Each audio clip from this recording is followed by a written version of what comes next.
Back in 1981, Williamson and Jay Slaypen musical March of the Falsettos premiered.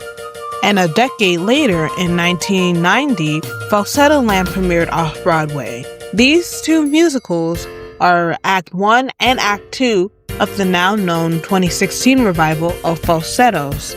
They were originally written to be their own separate musicals, but still tell the same story, and is a backpedal off of the musical that predates it before, called In Trousers, which also features the same characters as Falsettos.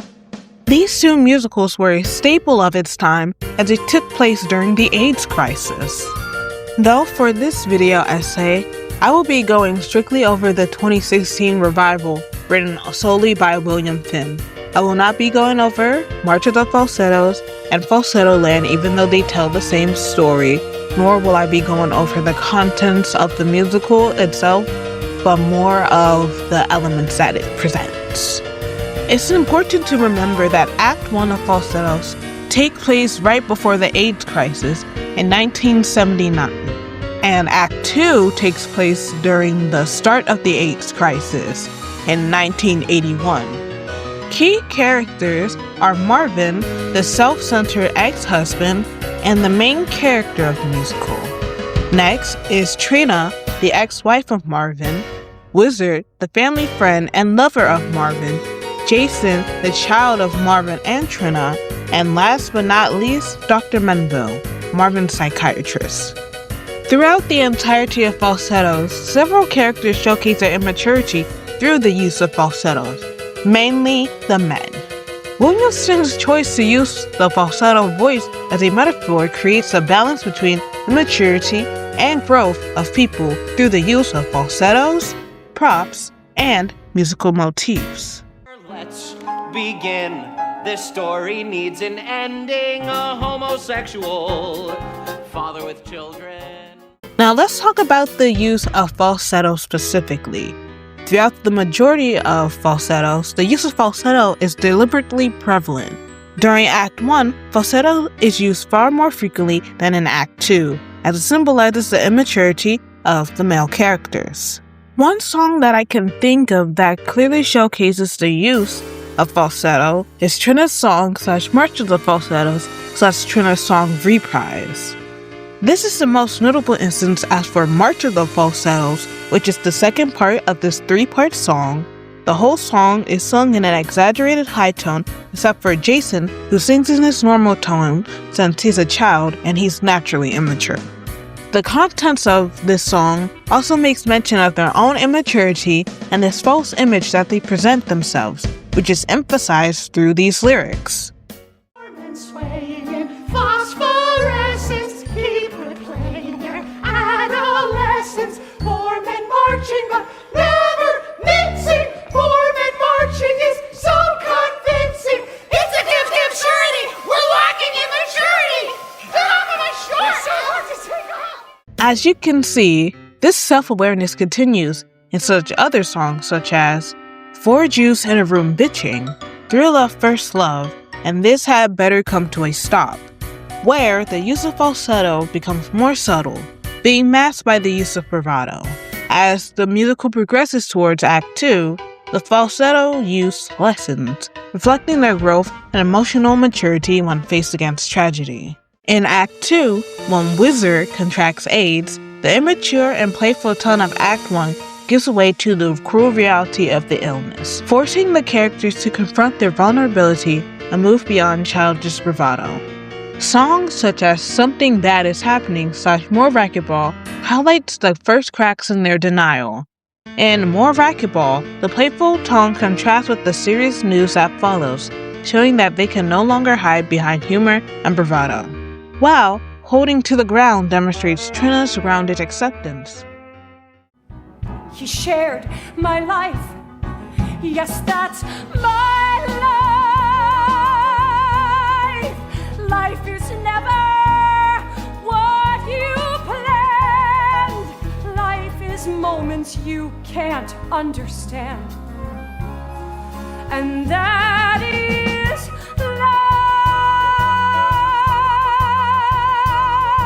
life. Holding to the ground as the ground keeps shifting. Trying to keep sane as the rules keep changing. Keeping up my head as my heart falls out of sight.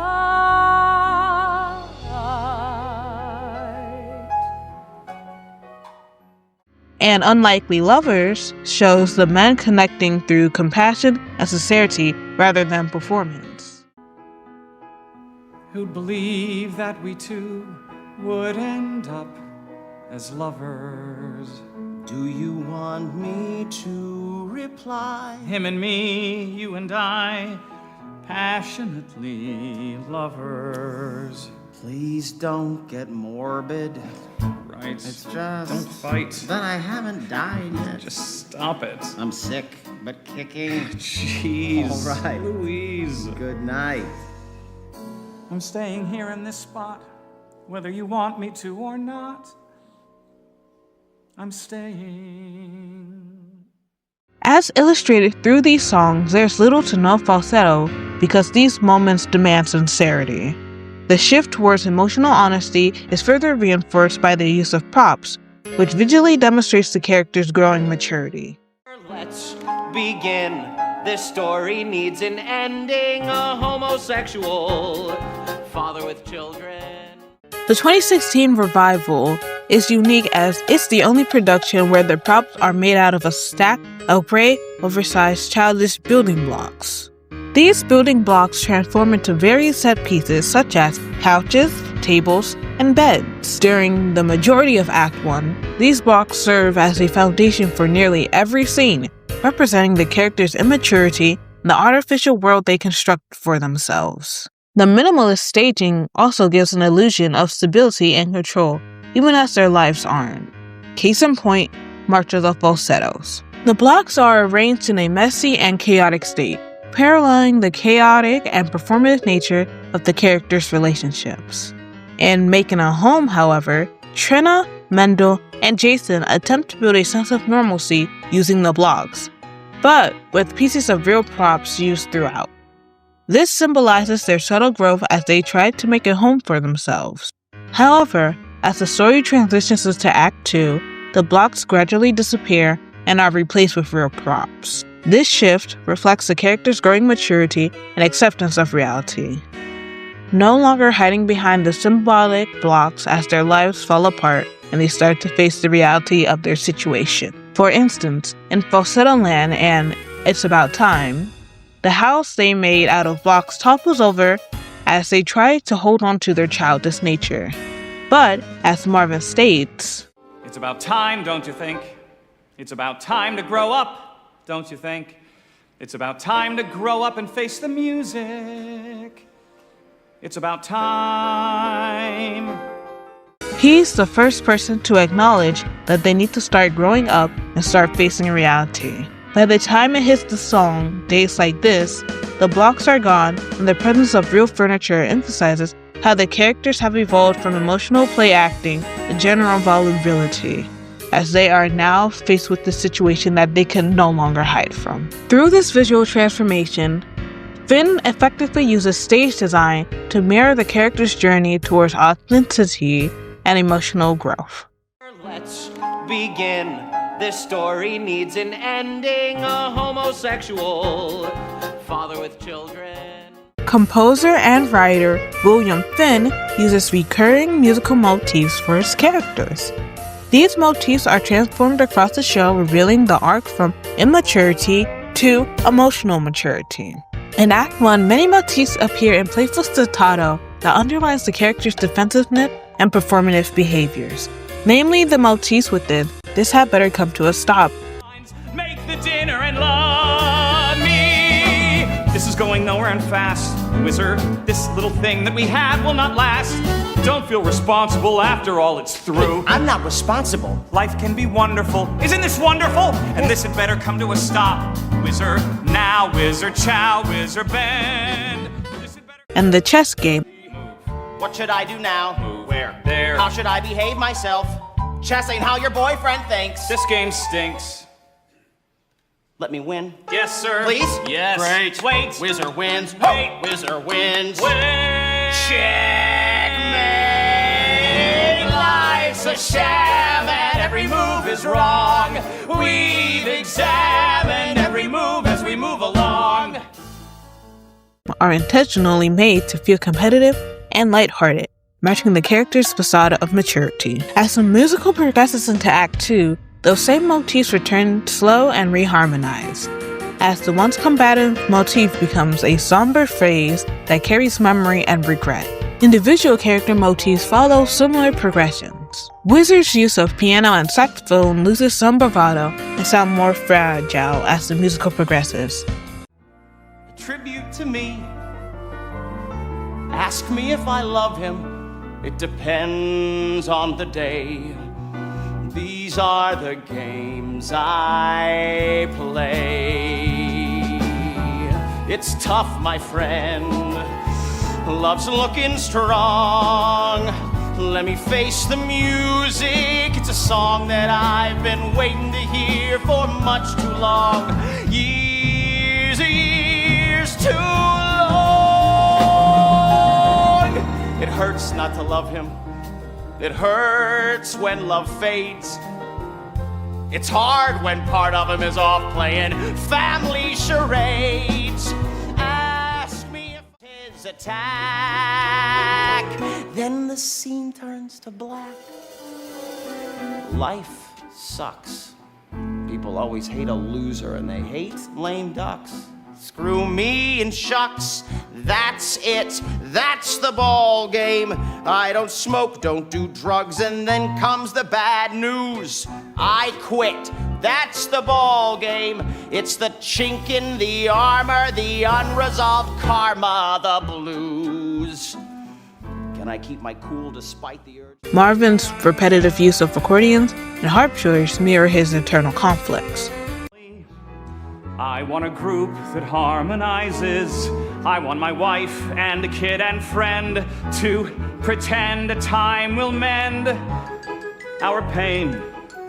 So it's 1979 and we don't go by the book.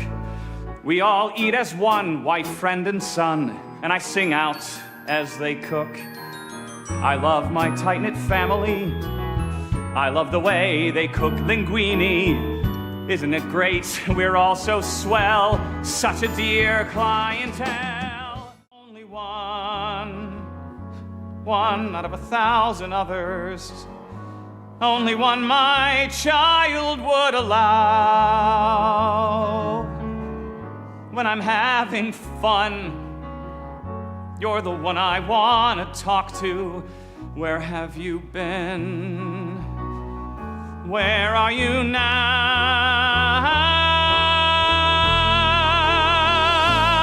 Who would I be if I had not loved you? How would I know what love is? God only knows. Too soon I'll remember your faults. Meanwhile, though, it's tears and schmaltz. There are no answers, but... Mendel's use of woodwinds take on a quieter quality. All a part of the same team. In the 60s, we had a new world to start. Could this, oh God, don't say it is, could this be the new world we started? Here I sit, broken-hearted, and... You go out on the street and there's all these people. We tell him that we don't have the answers. And that life can be grim, life's not all about him, and things rarely go according to plan. Tell him things happen for no damn good reason, and his lack of control kills what's best in his soul, and this is the start to his becoming a man. And even Jason's use of percussion and xylophone is altered to reflect increasing maturity. Not laugh at me, Hebrew, and not laugh at me, father and his friends. Track 2! Excluding them I find exciting, and I'm left with them I'll be inviting, selecting girls for one's bar mitzvah. God That's the miracle of Judaism. That'd be the miracle of Judaism. About a miracle now. I don't know if you exist. I can't hear your fingers snapping. Are you just a big psychiatrist? Or can you make things not happen? Do this for me, and I'll get bar mitzvahed in exchange for... Could you please make my friend stop dying? I am not naive. It won't be easy, but if you could make my friend stop dying, God, that'd be the miracle of Judaism. By the varying tempo and harmony, Fins lets the motif do the narrative work in creating cohesion, while demonstrating each character's growth and shift from immaturity to genuine emotional growth. Let's begin. This story needs an ending. A homosexual father with children. In the Falsettos revival, William Finn uses falsetto, props, and musical motifs as metaphors/elements to showcase the immaturity of the characters, but to also symbolize their growth. During the duration of Act 1, falsettos, building blocks, and playful, chaotic motifs can be heard and seen. This represents the world they built for themselves that's filled with denial and immaturity. Though as the musical progresses, these elements start to slowly fade out as their presence of falsettos are gone.